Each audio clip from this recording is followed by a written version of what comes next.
نشانات کا مخزن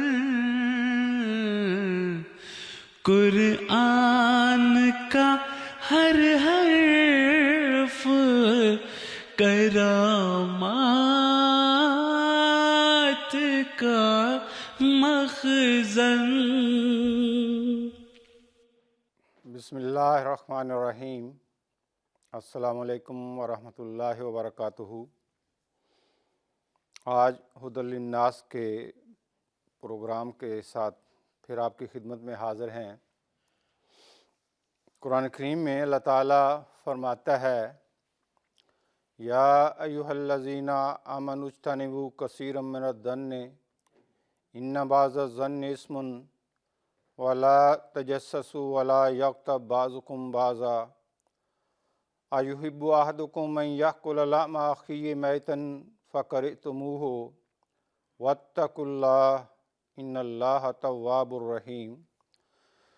سورۃ الحجرات کی یہ آیت نمبر 13 ہے اور اس کا ترجمہ اس طرح ہے، اے ایمان والو، بہت سے گمانوں سے بچتے رہا کرو کیونکہ بعض گمان گناہ بن جاتے ہیں، اور تجسس سے کام نہ لیا کرو، اور تم میں سے بعض کی غیبت نہ کیا کریں۔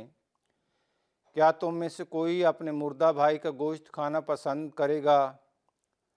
اگر تمہاری طرف یہ بات منسوب کی جائے تو تم اس کو ناپسند کرو گے، اور اللہ کا تقوی اختیار کرو، اللہ بہت ہی توبہ قبول کرنے والا اور بار بار رحم کرنے والا ہے۔ اس آیت کے بارے میں بھی کتب تفاسیر میں شان نزول کے بارے میں ایک دو روایات ملتی ہیں جو آپ کی خدمت میں رکھ دیتا ہوں۔ اس آیت کے بارے میں امام جلال الدین سیوطی نے اپنی تفسیر الدر المنصور فی تفسیر بالماثور میں ایک روایت درج کی ہے کہ حضرت سلیمان فارسی رضی اللہ تعالیٰ عنہ کے ساتھ دو اور دوست تھے جو سفر پہ تھے، اور حضرت سلیمان فارسی رضی اللہ تعالیٰ عنہ ان کے قیام اور طعام کا بندوبست کرتے تھے۔ ایک دفعہ آپ کی آنکھ لگ گئی اور آپ نے وہ کام جو ہے وہ وقت پہ نہ کر پائے، تو اس پہ ان دونوں نے اپنا خیمہ بھی خود لگا لیا، اور خیمہ لگا کے انہوں نے آپس میں جو بات کی وہ یہ تھی کہ سلیمان تو بس چاہتا ہے کہ وہ جب آئے تو کھانا تیار ہو اور خیمہ لگا ہوا ہو۔ جب حضرت سلیمان رضی اللہ تعالیٰ عنہ ان کے پاس آئے تو انہوں نے ان کو رسول کریم صلی اللہ علیہ وسلم کے پاس بھیجا کہ وہ آپ صلی اللہ علیہ وسلم سے ان کے لیے کچھ سالن لے آئیں۔ جب وہ رسول کریم صلی اللہ علیہ وسلم کی خدمت میں حاضر ہوئے تو آپ نے فرمایا کہ تمہارے ساتھیوں کو کیا ضرورت ہے اس کی، وہ تو انہوں نے استعمال کر لیا ہے، یعنی وہ تو جو سالن تھا وہ تو استعمال کر چکے ہیں، گوشت کھا چکے ہیں، اب انہیں اور سالن کی کیا ضرورت ہے۔ پس حضرت سلیمان رضی اللہ تعالیٰ عنہ واپس لوٹے اور ان دونوں کو اس کی خبر دی۔ اس پر وہ دونوں آپ صلی اللہ علیہ وسلم کے پاس آئے اور عرض کی کہ اس ذات کی قسم ہے جس نے آپ صلی اللہ علیہ وسلم کو حق کے ساتھ بھیجا ہے، ہم نے جب سے یہاں پہنچے ہیں کچھ نہیں کھایا۔ اس پر حضرت صلی اللہ علیہ وسلم نے فرمایا، تم دونوں نے اس بات کے ذریعہ جو تم دونوں نے سلمان کے بارے میں کی ہے ایک لحاظ سے سالن کھا لیا ہے۔ پھر یہ آیت نازل ہوئی، ایحب احدکم ان یأکل لحم اخیہ میتا۔ ایک تو یہ روایت ہے، اور ایک اور روایت ابن ابی حاتم کے ذریعے بھی نقل ہوئی ہے کہ ایک ایسے شخص کے بارے میں یہ آیت نازل ہوئی تھی جو حضرت صلی اللہ علیہ وسلم کی خدمت کرتا تھا۔ بعض صحابہ نے اس کے پاس کسی کو بھیجا ان سے کوئی کھانے کے لیے چیز مانگنا، سالن مانگنے کے لیے، مگر اس نے منع کر دیا۔ اس پر انہوں نے اس کے بارے میں کہنا شروع کر دیا وہ تو کنجوس ہے اور ناگوار طبیعت کا آدمی ہے، پس اس پر یہ آیت نازل ہوئی۔ اب یہ آیت کا مضمون ایسا ہے جو دائمی مضمون ہے، کسی شخص کے ساتھ اس کا تعلق نہیں، انسانیت کے آغاز سے انجام تک یہ وہ روحانی بیماریاں ہیں جن کے علاج کے لیے اللہ تعالیٰ مسلسل اپنے انبیاء کو بھیجتا ہے، اس کے بعد خلافت کا نظام قائم کرتا ہے اور مسلسل ان روحانی بیماریوں اور کوڑوں سے پاک کرنے کی ایک مسلسل مہم چلاتا ہے۔ یہاں بھی وہ بیماریاں جو روحانیت کے لیے زہر قاتل ہیں ان کا اس آیت میں ذکر ہے، اور اللہ تعالیٰ فرماتا ہے یا ایھا الذین آمنوا اجتنبوا کثیرا من الظن، کہ اے ایمان والو بد ظنی سے بچا کرو۔ اکثر بد ظنیاں جو ہیں وہ گناہ کا سبب بن جاتی ہیں۔ اس سلسلے میں اللہ تعالیٰ نے حضرت صلی اللہ علیہ وسلم کے ذریعے بھی ہر طرح سے اس کی تفصیل جو ہے وہ بیان فرمائی، اور حضرت مسیح موعود علیہ الصلوۃ والسلام کے بے شمار احسانوں میں سے یہ احسان بھی ہیں کہ انہوں نے ہر ایک قرآنی حکم اور حضرت صلی اللہ علیہ وسلم کے مبارک ارشاد کو کھول کر بڑے آسان پرائے میں ہمارے سامنے رکھ دیا۔ اب یہ بدظنی کے بارے میں حضور فرماتے ہیں دوسرے کے متعلق رائے قائم کرنے میں جلدی نہ کی جائے۔ انسان دوسرے شخص کے دل کی ماہیت معلوم نہیں کر سکتا اور اس کے قلب کے مخفی گوشوں تک اس کی نظر نہیں پہنچ سکتی، اس لیے دوسرے شخص کی نسبت جلدی سے کوئی رائے نہ لگائے بلکہ صبر سے انتظار کرے۔ آگے حضرت مسیح علیہ الصلوۃ والسلام ایک جو روایت ہے اس کو بیان کرتے ہیں۔ ایک شخص کا ذکر ہے کہ اس نے خدا تعالیٰ سے عہد کیا کہ میں سب کو اپنے سے بہتر سمجھوں گا اور کسی کو بھی اپنے سے کم تر خیال نہیں کروں گا۔ آگے حضور تعریف فرماتے ہیں اپنے محبوب کو راضی کرنے کے لیے انسان ایسی تجویزیں سوچتے رہتے ہیں۔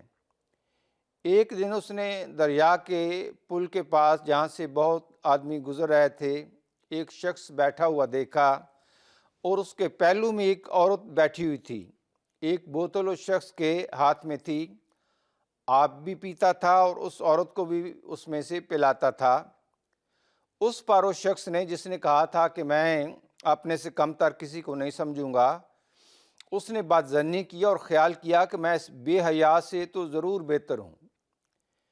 اتنے میں ایک کشتی آئی، ماں سواریوں کی ڈوب گئی۔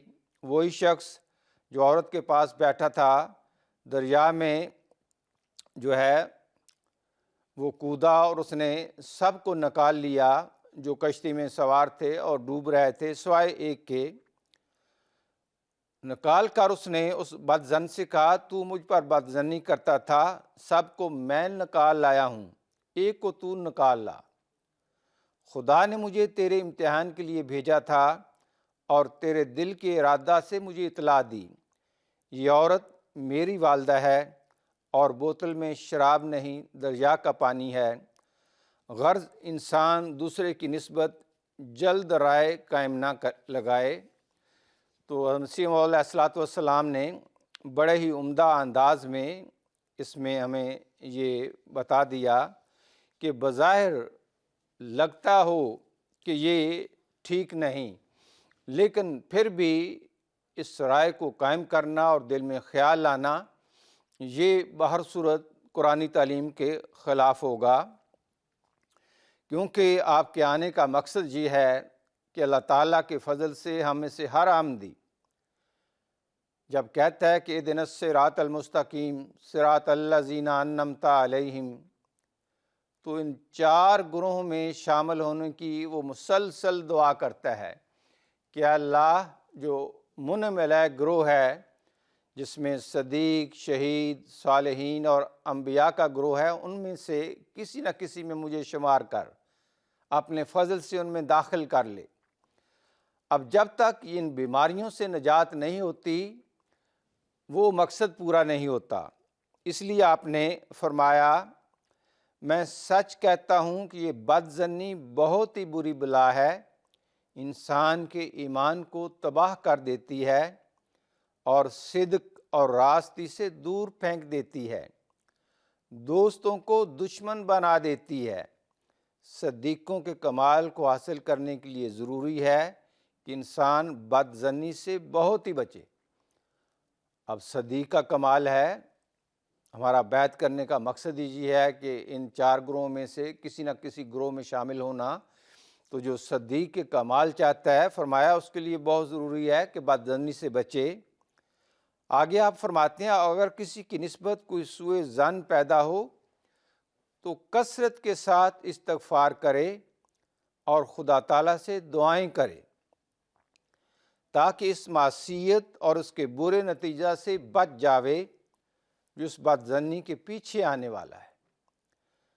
اس کو کبھی معمولی چیز نہیں سمجھنا چاہیے، یہ بہت ہی خطرناک بیماری ہے جس سے انسان بہت جلد ہلاک ہو جاتا ہے۔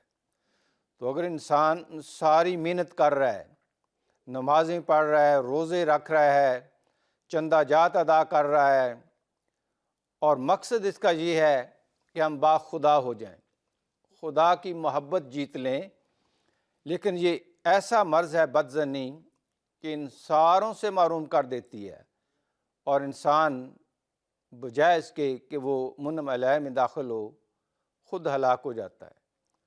تو اس لیے ہر طرح سے اس سے بچنے کی پوری کوشش کرنی چاہیے۔ پھر مسیح موعود علیہ السلام ایک اور مقام پہ فرماتے ہیں، فرمایا غرض بد ظنی انسان کو تباہ کر دیتی ہے، یہاں تک کہ جب دوزخی جہنم میں ڈالے جائیں گے تو اللہ تعالیٰ ان کو یہی فرمائے گا تمہارا یہ گناہ ہے کہ تم نے اللہ تعالیٰ سے بد ظنی کی۔ بعض لوگ اس قسم کے بھی ہیں جو یہ سمجھتے ہیں۔ اب یہ جو نقطہ ہے جو مسیح موعود علیہ السلام نے بیان فرمایا، کیونکہ بعض اوقات یہ سننے میں آ جاتا ہے جی ہو سکتا ہے کہ جو خطا کار ہیں ان کو اللہ معاف کر دے، اور جو بظاہر خطا کار نہیں ہیں اور اللہ کے احکام پہ عمل کرتے ہیں ان کو اللہ بخش دے۔ تو حضور فرماتے ہیں بعض لوگ اس قسم کے بھی ہیں جو یہ سمجھتے ہیں کہ اللہ تعالیٰ خطا کاروں کو معاف کر دے گا اور نیکوکاروں کو عذاب کرے گا۔ یہ بھی خدا تعالیٰ پر بد ظنی ہے، اس لیے کہ اس کی صفت عدل کے خلاف ہے، اور نیکی اور اس کے نتائج کو جو قرآن شریف میں اس نے مقرر فرمائے ہیں بالکل ضائع کر دینا اور بے سود ٹھہرانا ہے۔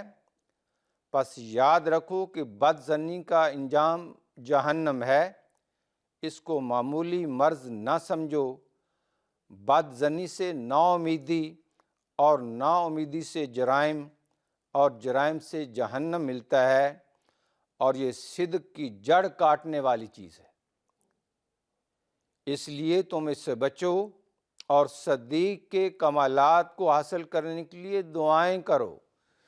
اب مسیح موعود علیہ السلام کے اس ارشاد سے واضح طور پہ پتہ چلتا ہے کہ ہر بیعت کرنے والے کو صدیق کے کمالات حاصل کرنے کے لیے دعائیں کرنی چاہیے۔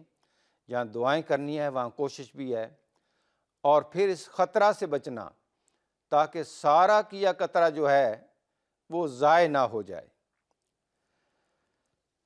پھر آگے اس آیت میں چلتے ہیں تو اللہ تعالیٰ فرماتا ہے وَلَا تَجَسَّسُوا، یہ بھی ایک روحانی تباہی کا سبب بننے والا مرض ہے، بیماری ہے کہ خام خواہ دوسروں کی ٹو میں لگے رہنا، دوسروں کے بارے میں منفی چیزیں اکٹھی کرنا،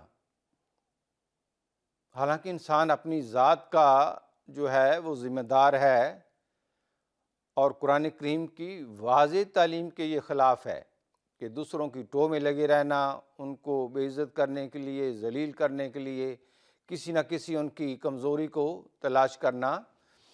اگر انسان اپنی ہی ذات کا محاسبہ کرے تو وہاں بے شمار اس کو کمزوریاں نظر آتی ہیں، جن کو پھر ایک ایک کر کے اللہ تعالیٰ کی تعلیم پہ عمل کر کے اور اللہ سے مدد مانگ کے انسان دور کرنے میں کامیاب ہو جاتا ہے، اس کا فضل ہو۔ تو اس میں اللہ تعالیٰ سورہ بنی اسرائیل میں اس تجسس والی بات کے بارے میں ایک اور رنگ میں بھی جو ہے وہ ارشاد فرماتا ہے، فرمایا وَلَا تَقْفُ مَا لَيْسَ لَكَ بِهِ علم، کہ جس کا تجھے پوری طرح علم نہیں تو پھر اس کے پیچھے خواہ مخواہ نہ پڑ، اس کی ٹو میں نہ جا، اس سے کوئی نتیجہ نہ نکال اپنی بے علمی، کم علمی کے نتیجے میں۔ کیوں؟ ان السمع والبصر والفؤاد کل اولئک کان عنہ مسئولا، کہ یہ نہ سمجھو کہ تم اس طرح کے کام کرو گے اور کل کو اس پہ حساب نہیں۔ فرمایا کہ قوت سماعت، کان جو بھی سنتے ہیں، اور بصر آنکھیں جو بھی دیکھتے ہیں، اور دل میں جو بھی خیالات گزرتے ہیں، ان سب کے بارے میں کل کو سوال کیا جائے گا۔ اس لیے انسان کو اپنی ذات کے لیے خود مشکلات پیدا نہیں کرنی چاہیے۔ عام طور پہ ہم کہتے ہیں نا کہ انسان اگر کسی کا دشمن ہو نہ ہو، کم از کم اتنا تو وہ کرے کہ وہ اپنی ذات کا دشمن نہ ہو۔ اب یہ جو بیماریاں ہیں جن کا یہ ذکر ہے، تجسس، اب جو بھی بدظنی کرتا ہے، تجسس کرتا ہے اوروں کو، اس نے کیا، وہ تو خود اپنی ذات کا دشمن ہے، اپنے آپ پہ ظلم کر رہا ہے۔ تو انسان کو ان ظلموں سے بچنا چاہیے۔ آگے پھر اللہ تعالیٰ اسی آیت میں فرماتا ہے وَلَا يَغْتَبْ بَعْضُكُمْ بَعْضًا أَيُحِبُّ أَحَدُكُمْ أَن يَأْكُلَ لَحْمَ أَخِيهِ مَيْتًا فَكَرِهْتُمُوهُ۔ غیبت کی بیماری ہے۔ اب اس سے حضرت صلی اللہ علیہ وسلم نے ایک سے زائد مواقع اور مختلف انداز میں اس سے بچنے کے لیے اپنی امت کو نصائح فرمائی ہیں۔ ایک حدیث آپ کے سامنے رکھ دیتا ہوں۔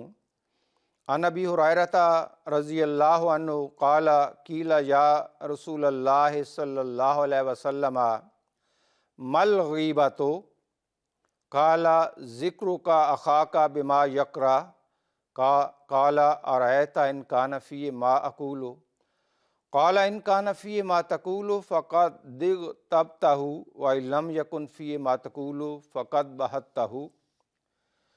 حضرت ابو ہریرہ رضی اللہ تعالیٰ عنہ سے یہ روایت ہے کہ رسول کریم صلی اللہ علیہ وسلم کی خدمت میں عرض کیا گیا کہ اے رسول اللہ صلی اللہ علیہ وسلم، غیبت کسے کہتے ہیں؟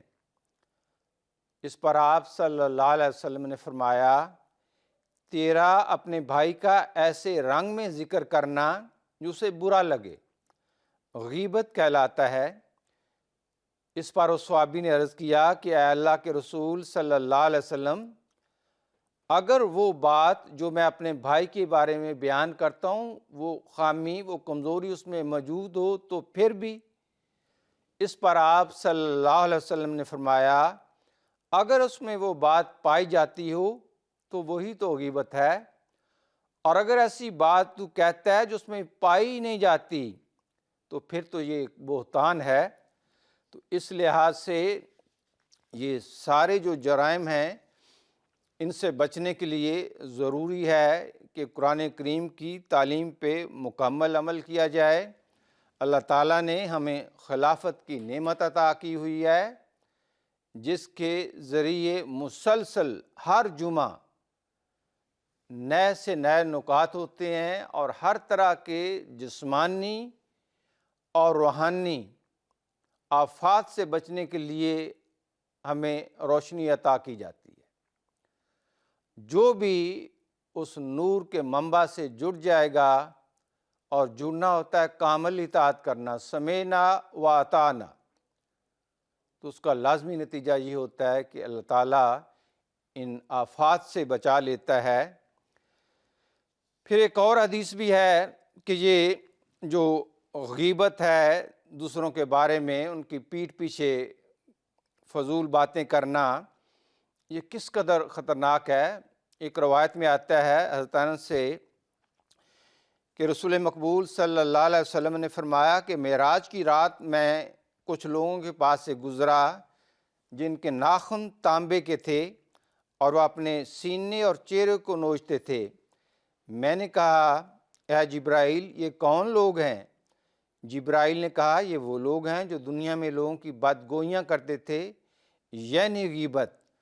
تو اس قدر خطرناک بیماری جس کو بظاہر بعض معمولی لے لیتے ہیں اور پرواہ نہیں کرتے اس بات کی کہ اس کے نتائج کیا ہیں، اس لحاظ سے ضروری ہے کہ زبان کی یہ جتنی بھی ہیں بیماریاں اس میں زبان کی صفائی اور زبان کو پاک رکھنا یہ بڑا ضروری ہے، کیونکہ زبان سے جو کچھ آتا ہے اصل میں وہ انسان کے دل کی حالت ہوتی ہے۔ دل میں اگر گند ہوگا تو وہی زبان سے نکلے گا، اگر دل پاک اور صاف ہوگا تو زبان بھی جو ہے اس سے ہمیشہ اچھی باتیں نکلیں گی۔ حضرت مسیح موعود علیہ السلام اپنی کتاب ازالہ اوہام میں اس پہ روشنی ڈالتے ہوئے فرماتے ہیں، اے میرے پیارے بھائیوں کوشش کرو تا متقی بن جاؤ، بغیر عمل کے سب باتیں ہیچ ہیں اور بغیر اخلاص کے کوئی عمل مقبول نہیں۔ سو تقویٰ یہی ہے کہ ان تمام نقصانوں سے بچ کر خدا تعالیٰ کی طرف قدم اٹھاؤ اور پرہیزگاری کی باریک راہوں کی رعایت رکھو۔